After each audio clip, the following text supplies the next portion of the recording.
Hello friends, near and far, dear to my heart. I'm Victoria with Aligned Soul Tarot. This reading will be for Aries and all Aries placements found within your birth chart or wherever you have first house influence in your chart. If you are unfamiliar with any of these placements, just know that I offer personalized birth chart readings and synastry relationship readings. These sessions are deeply insightful and help to provide clarity for any questions that you may have. Each session, you get a 2-question full tarot spread, comprehensive birth chart notes, and a private pre-recorded video to reflect on at any given point. You can explore my services further below. In this reading, we will discuss astrology for your sun and ascendant signs, tarot and oracle messages. Your love reading will be provided, the link below in my description box. There always seems to be some crossover and correlation, so I highly encourage you to watch your general and your love reading for each month, and also watch for your other placements to get a deeper perspective. And we are in Pisces season, Aries. It's your fellow neighbor, right? This is a month of dreams, imagination, culmination as we plant and sow new seeds into spring. Wherever you are in the world, right, this may look and appear different, but it all reflects change on the cyclical wheel of life. We have a full moon lunar eclipse in Libra to mark this new landscape we are entering. During eclipses, it's crucial to pay attention to your north and south node natal placements. So this month, I'm offering a special $20 lunar node reading where we're going to focus in on your natal nodes and how they're being activated during this 1.5-year cycle. Pisces season really asks us to get in touch and in tune with ourselves. What have we encountered since the last eclipse in October? So it's important to look back and reflect on that reading, and I'll provide that link below. Pisces wants you to dig deep into the uncomfortably comforting abyss, deepening our connection with ourselves and therefore with others. Untethered and free. We may feel a little dreamy, and this is exactly where the magic happens. Aries, let's get into your reading. Hello, Aries, and welcome to this space. Thank you for joining me here. So let's talk about astrologically what's happening for you. Okay, Aries. So this Pisces influence, right? Sun in Pisces, we have Venus in Pisces as of March 11th. Mars is going into Pisces, your ruling planet, Mars, on the 22nd. So Aries, we're transitioning out of the 11th house from Aquarius season last month, right? Social networks, friends, etc. And to the 12th house, okay? 12th house is Piscean energy. Right, it's a deep dive. It's important to see where you have 12th house in your chart because this is going to be activated during this time. That's why birth chart readings are so important. So you can do that on your own or you can get a reading with me, but that's important to reflect upon, okay? 12th house is about our fears. It's also about past life, right? So if you believe in that, some of the lessons that maybe you're bringing into this life and what you're here to learn and encompass and grow from. The 12th house is right before the first, right? So again, the first house is you. It's the rebirth of a new cycle, right? It's a sense of identity and knowing ourselves, but it requires us to go deep into the fears, right? The subconscious realms. You could be finding yourself really emotional at times in March. Intuitive, right? Getting these intuitive nudges, maybe connecting in more to your spiritual side that you didn't know about. But the 12th house, there's a little bit of mystery there, right? So it does require some downtime and rest and reflection. That's so important for people when they're going through this 12th house. We all are in some shape or form because it's Pisces energy, right? So for you, it's going to be even more heightened. Okay, so the full moon lunar eclipse in Libra is going to be activating those nodes, right? North node in Aries, south node in Libra. Where are your natal nodes? That's important to look at too, okay? I'm offering that $20 reading. I have a few spots available if you want to get to know and get familiar with how they're being activated during this 1.5-year cycle. For this specific eclipse on the 25th, it's going to be in your 7th house. This is Libra energy. So Libra, lunar eclipse in the 7th house. This is about partnership. This is about relationship with others, right? This is not just love, but family, friends, co-workers. How do you relate to the world? And the 12th house, when people have heavy 12th house, I have a lot of 12th house in my chart. So what I've learned along the way is how to separate others from myself, because in this 12th house, you can kind of become a chameleon. You can hide away from your true nature, or maybe some people just don't really know really who you truly are, because again, it's a lot of hidden, it's below the surface, right? As above, which is first house, Aries, and then below is the 12th house. So it can also talk about hidden fears, okay, around relationships, around partnership. And there's some truth here that you're coming to awareness around when it comes to partnership in general. This could be radical shifts around partnership, sudden revelation around love, around who you want to be with, what you want your relationships to look like. Again, for some, this is a general reading. It could be like eclipsing a relationship out of your life or into your life, right? So lots around partnership, okay? Relatability, harmony, balance, karmic justice, justice being served in some way. Ego, which is definitely first house, Aries energy. Okay, so let's see here. What do we have for my Aries viewers? Let's pull some oracles to start off your reading here, okay? Aries collective, what is it that they need to know? What is it that they need to see for March? Whoa, too much there. My God. You have a lot to say. Let's just narrow that energy down there. Too much. Please give me 1 or 2 cards, please, for Aries. There we go. One more card for Aries, please. The Aries collective. What do they need to know? What do they need to know for March? Again, take what resonates, leave what doesn't. You can always check back later, write another month. Okay, there we go. Action. Providing. So you might be taking action towards providing something for someone, right? Being a provider. Community is here with rebirth. So the rebirth is the death card, right? So this does look like, again, you might be having to let go of something. This could be a person, place, or thing, a belief system, an idea, and then community showing up here. We're going to see what that's about, because community, again, is that 11th house, which you are moving out of from Aquarius energy. Maybe letting go of certain friendships, right? 7th house.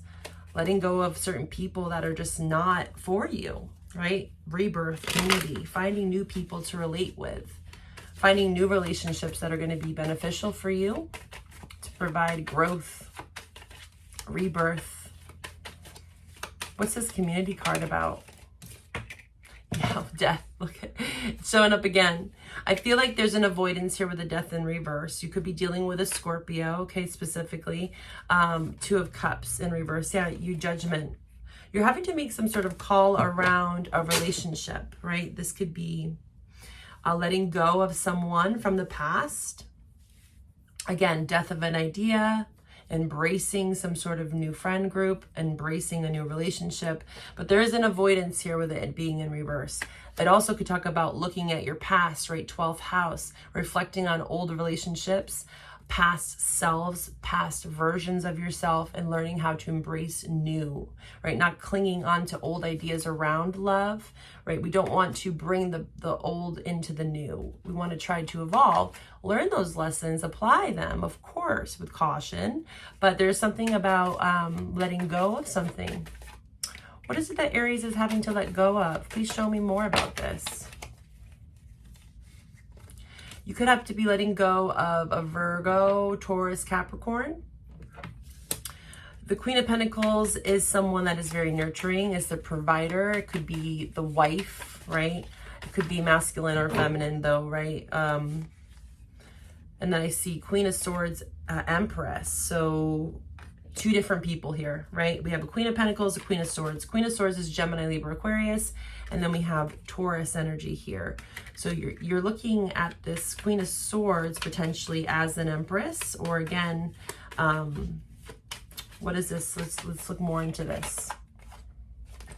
Yeah, it looks like this, whoever this is, right, male or female, gender does not always apply, right? Because I'm doing a general reading for males and females.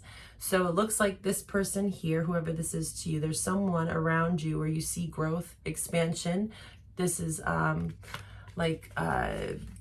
Queen of all queens, right? They encompass all elements. This is Taurus energy. Also, where do you have Taurus in your chart? Where do you have air in your chart? Okay, Gemini, Libra, Aquarius.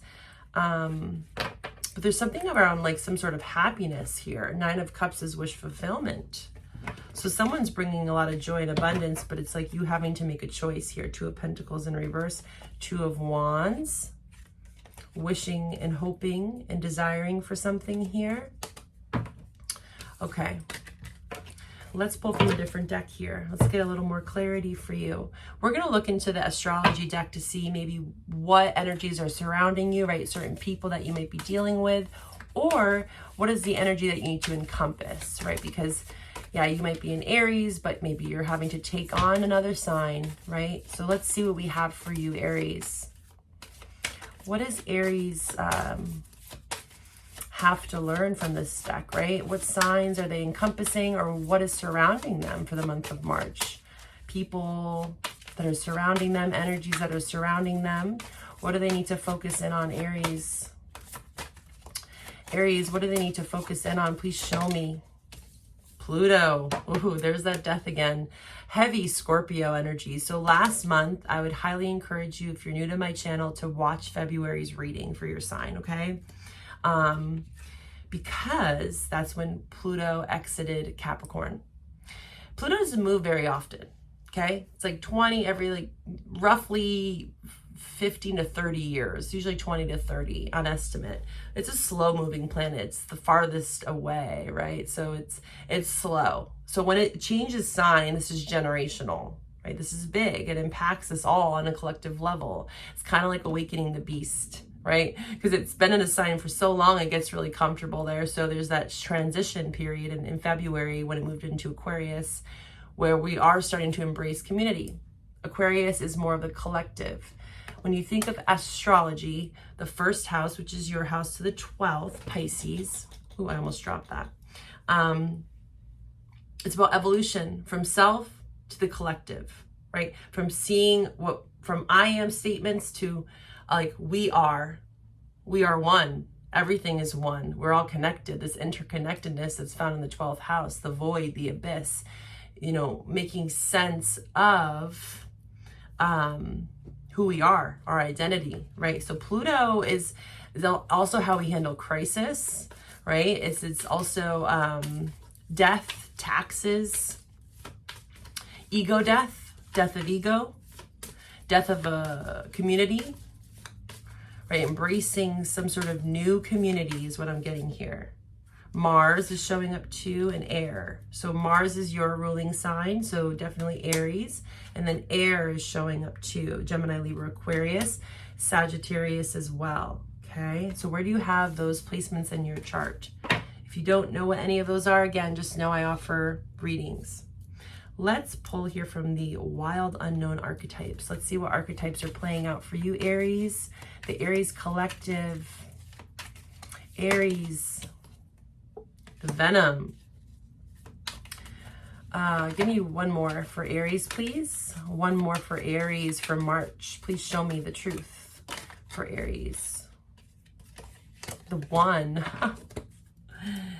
The Judge. Wow, you could definitely be dealing with a Gemini because they had both of those cards. Interesting. You know, and this is a big deck. You know, so when I see crossover like that, there is some significance there for you, okay, for some of you. So You might have Gemini in your chart or dealing with a Gemini because they had those cards. The one talks about like meeting the one, someone that's going to help you in some way, assist you in this death rebirth process of uncovering who you are, right? Getting over some fears in the 12th house, uncovering something. The one, this is accepting love in your life. Maybe narrowing in on one person, because we did see two different energies. We saw Queen of Pentacles and then we saw a Queen of Swords. So that could be two different people, and then you're narrowing in on the one that you want to focus in on.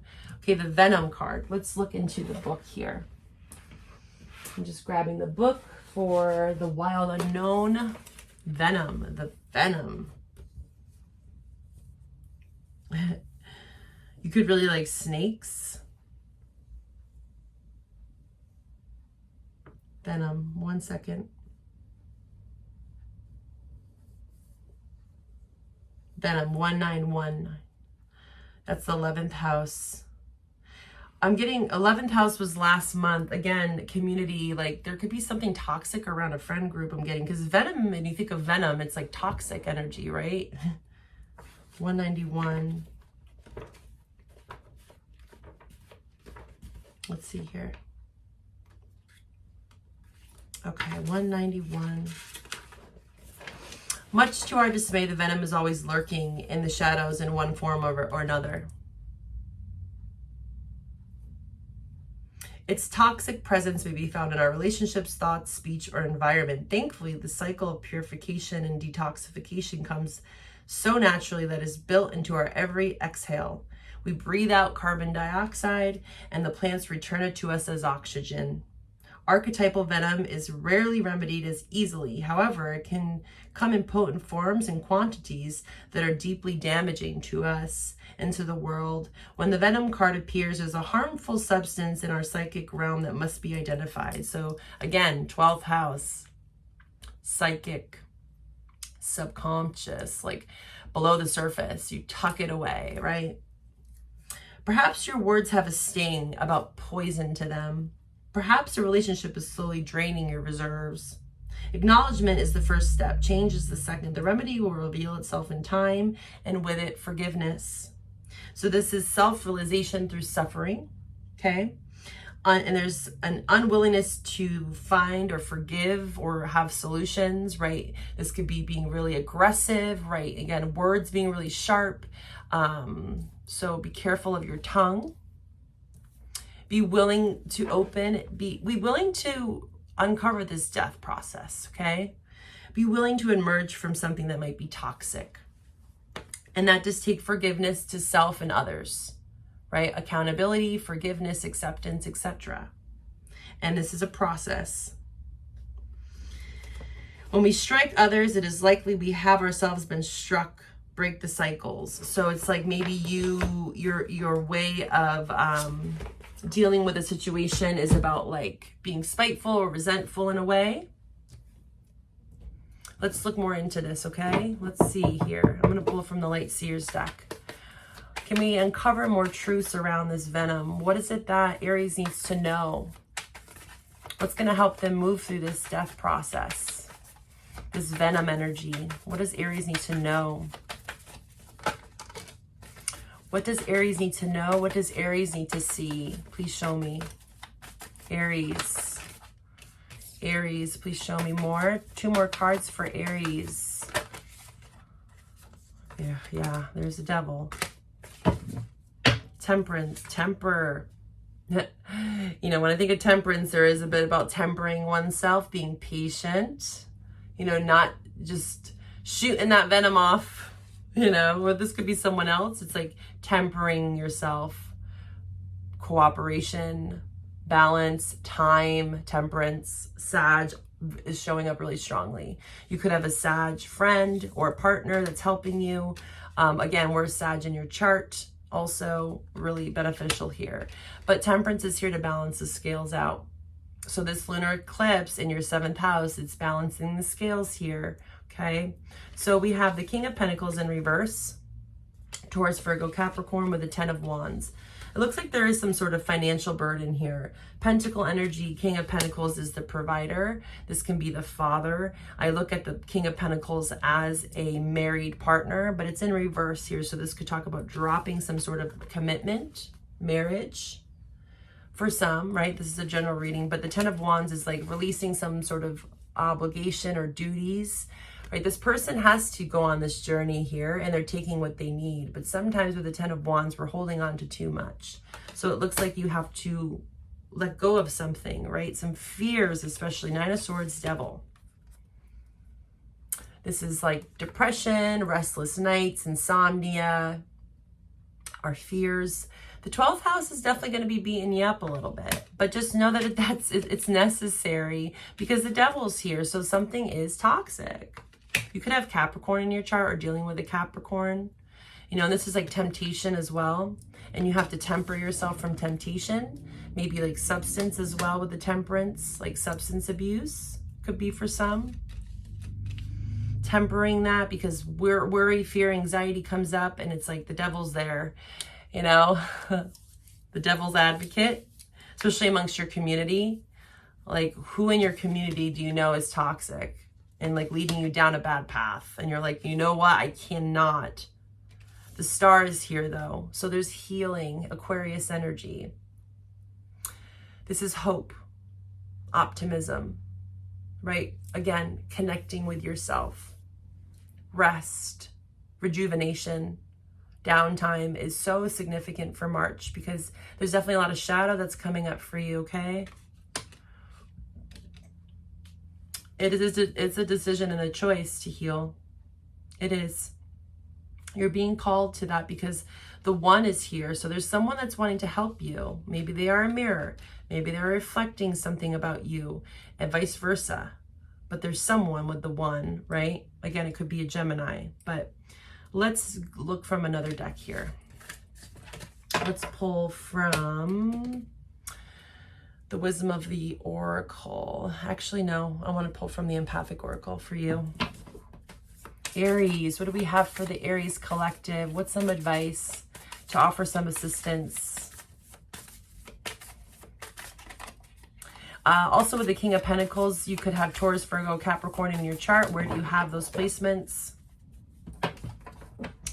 But again, it's like fear also around money is weighing heavily on you potentially. Pentacles is money. The Sun. That's beautiful. So this is Sun energy, self, first house. This is next month potentially. But also Leo season, August. Something around your happiness.